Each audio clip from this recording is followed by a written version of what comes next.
ગિરિમથક સાપુતારા સહિત તળેટી વિસ્તારોમાં વરસાદી માહોલ જામ્યો। થોડા દિવસોમાં વિરામ બાદ સોમવારે વહેલી સવારથી ધીમી ધારે વરસાદની હેલી જામી હતી। વરસાદના પગલે ગિરિમથક સાપુતારા ખાતે ગાઢ ધુમ્મસ્યું વાતાવરણ જો માહોલ સર્જાતા આહલાદક માહોલ સર્જાયો હતો।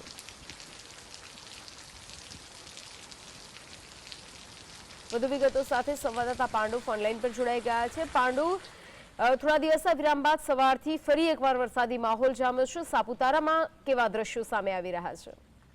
જી, આજ વહેલી સવારથી સાપુતારા સહિત સમગ્ર ડાંગ જિલ્લામાં વરસાદી માહોલ છવાયો છે। થોડા દિવસ વિરામ લીધા બાદ અને ઉઘાડ નીકળ્યો હતો અને જેના કારણે ખેડૂતોમાં થોડી ચિંતા વ્યાપી હતી અને હાલ સોમવારે આજે અવિરત વરસાદની હેલી ચાલી રહી છે। સાપુતારા ગિરિમથકમાં ગાઢ ધુમ્મસી વાતાવરણ સર્જાતા વાહન ચાલકોને હેડલાઇટ ચાલુ કરીને વાહન હંકારવાની નોબત આવી હતી, જ્યારે પ્રવાસીઓમાં ખુશીનો માહોલ સર્જાયો છે। હાલ વરસાદી માહોલના પગલે ખેડૂતોએ હાશકારો અનુભવ્યો છે અને ડાંગર, નાગલી, વરાઈ જેવા પાકોને જીવતદાન મળ્યું છે। હાલ ધીમી ધારે વરસાદ વરસી રહ્યો છે અને જેના કારણે કેટલાક વિસ્તારોમાં કોઈ ભયજનક સ્થિતિ સર્જાઈ નથી, પરંતુ વરસાદ વરસતા આહલાદક વાતાવરણ બન્યું છે।